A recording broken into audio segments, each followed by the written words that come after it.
Wonder of the Wasteland by Zane Grey, Chapter 22, Part 1.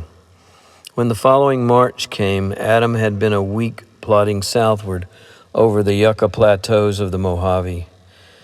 The desert had changed its face.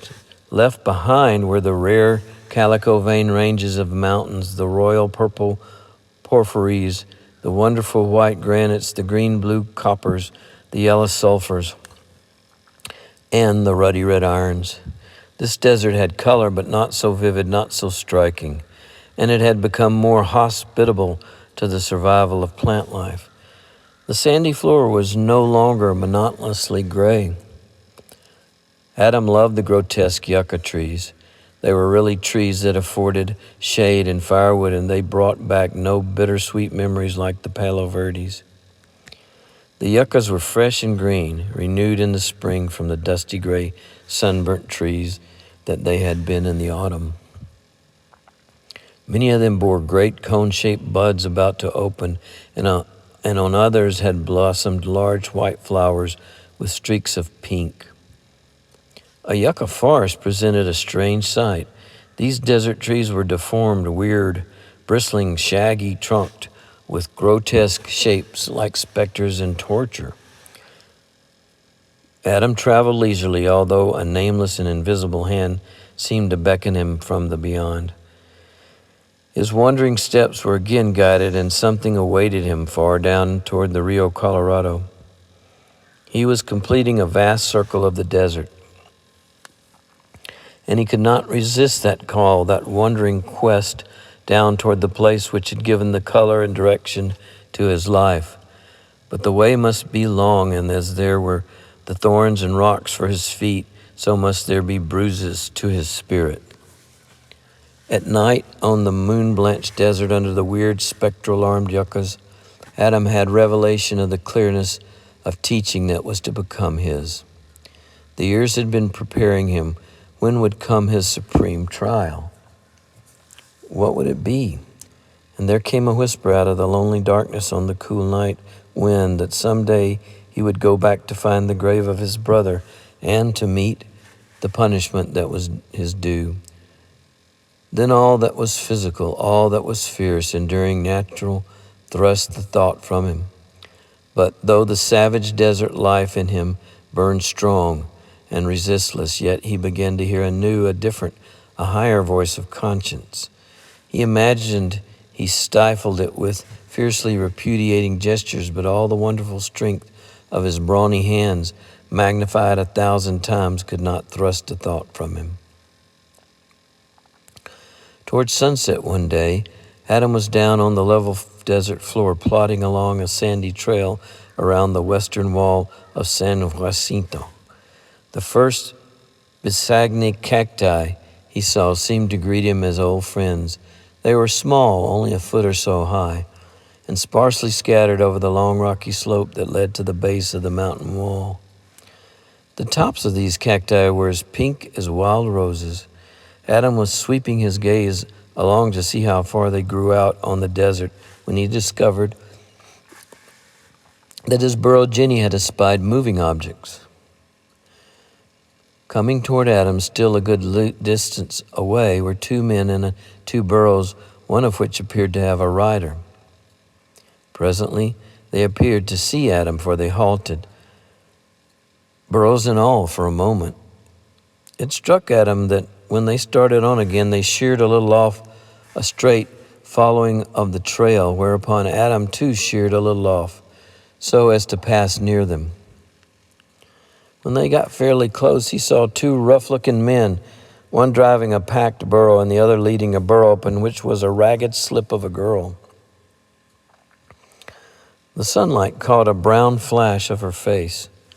When nearly abreast, Adam hailed them. "Howdy, stranger," they replied, halting. "Come from inside?" "No, I'm down from the Mojave," replied Adam. "How's the water?" "Reckon you came by the cottonwoods?" "Nope, there ain't none there," replied one of the men shortly. "Plenty and fine water down the trail." "Thanks. Where are you headed for?" Riverside, my gal here is sick and pining for home." Adam had been aware of the rather sharp scrutiny of these travelers and that they had exchanged whispers. Such procedures were natural on the desert, only in this case they struck Adam as peculiar. And then he shifted his gaze to the girl in the burrow. He could not see her face as it was bowed. Apparently she was weeping. She made a coarse, drab little figure, but her hair shone in the light of the setting sun, rather short and curly, a rich dark brown with glints of gold. Adam replied to the curt goodbye of the men, and after another glance at them as they went on, he faced ahead to his own course. Then he heard low, sharp words, "Shut up!" Wheeling, he was in time to see one of these men roughly shake the girl and speak further words too low for Adam to distinguish.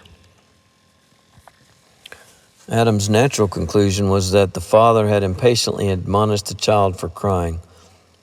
Now, something made Adam hesitate and wonder, and presently, as he proceeded on his way, the same subtle something turned him around to watch the receding figures. Again he caught a gleam of sunlight from the girl's glossy head. Somehow I don't like the looks of those fellas," muttered Adam.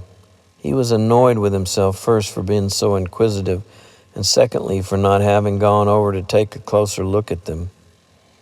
Shaking his head dissatisfied with himself, Adam trudged on.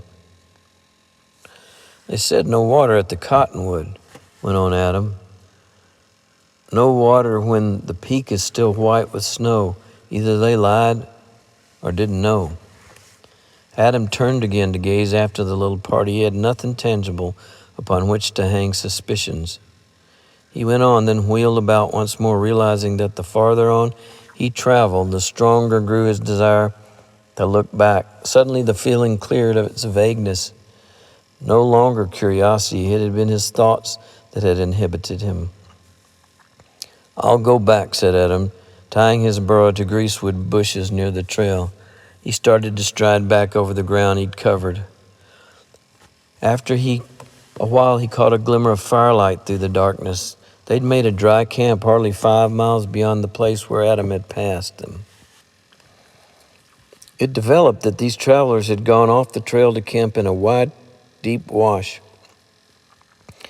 Adam lost sight of the campfire glimmer and had to hunt round until he came to the edge of the wash. A good-sized fire of greasewood and sage had been started so that it would burn down to hot embers for cooking purposes.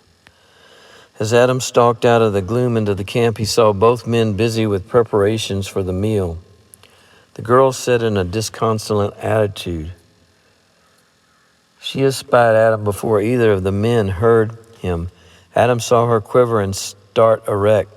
Not fright, indeed, was it that animated her. Suddenly, one of the men rose with his hand going to his hip. "Who goes there?" he demanded warningly. Adam halted inside the circle of light. "Say, I lost my coat. Must have fallen off my pack. Did you fellas find it?" "No, we didn't find no coat," replied the man slowly. He straightened up with his hand dropping to his side. The other fellow was on his knees mixing dough in a pan. Adam advanced with natural manner, but his eyes, hidden under the shadow of his wide hat brim, took swift stock of that camp. "Shaw, I was sure hoping you'd found it," he said as he reached the fire. "I had a time locating your camp. Funny you'd come way off the trail down in here." "Funny or not, stranger, it's our business," gruffly replied the man standing. He peered keenly at Adam. "Sure," replied Adam with slow and apparent good nature. He was close to the man now, as close as he ever needed to get to any man who might make a threatening move. And he looked past him at the girl. She had a pale little face, too small for a pair of wonderful dark eyes that seemed full of woe and terror. She held out thin brown hands to Adam. "Reckon you'd better go and hunt for your coat," returned the man significantly. In one stride, Adam loomed over him, his leisurely, casual manner suddenly transformed to an attitude of menace. He stood fully a foot and a half over this stockily built man who also suddenly underwent a change. He stiffened warily. He peered up, just a second behind Adam in decision. His mind worked too slowly to get the advantage in the situation. "Say, I'm curious about this girl you've got with you," said Adam deliberately. The man gave a start. "Oh, you are, hey?" he rasped out. "Well, see here, stranger, curious fellows sometimes die sudden with their boots on." Adam's force gathered for swift action. Keeping a sharp gaze riveted on this man, he addressed the girl. "Little girl, what's wrong? Are you—" "Shut up. If you blab out, I'll slit your tongue," yelled the fellow, whirling fiercely. No father ever spoke that way to his child, and no child ever showed such terror of her father. "Girl, don't be afraid. Speak," called Adam in a voice that rang. "Oh, save me, she cried wildly. Then the man, hissing like a snake, was reaching for his gun when Adam struck him. He fell clear across the fire and, rolling over some packs, lay still. The other one, cursing, started to crawl to reach with flower-whitened hand for a gun lying in his belt upon the sand. And Adam kicked the gun away and pounced upon the man. Fiercely he yelled and struggled. Adam bore him down, burrowing his face in the sand. Then, placing a ponderous knee on the back of the man's neck, he knelt there holding him down. "Girl, throw me that piece of rope," said Adam, pointing. She shakily got up, her bare feet sinking in the sand, and picking up the rope, she threw it to Adam. In short order, he bound the man's arms behind his back. "Now, little girl, you can tell me what's wrong," said Adam, rising. "Oh, they took me away from Mother," she whispered. "Your mother? Where?" "She's at the cottonwoods. We live there." Adam could not see her plainly. The fire had burned down. He threw on more greasewood and some sage that flared up with sparkling smoke.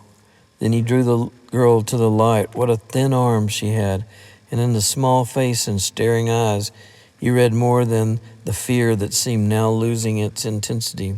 Starvation. No man so quick as Adam to see that. "You live there?" Then he lied about the water. Adam asked. "Oh, yes, he lied." "Who are these men?"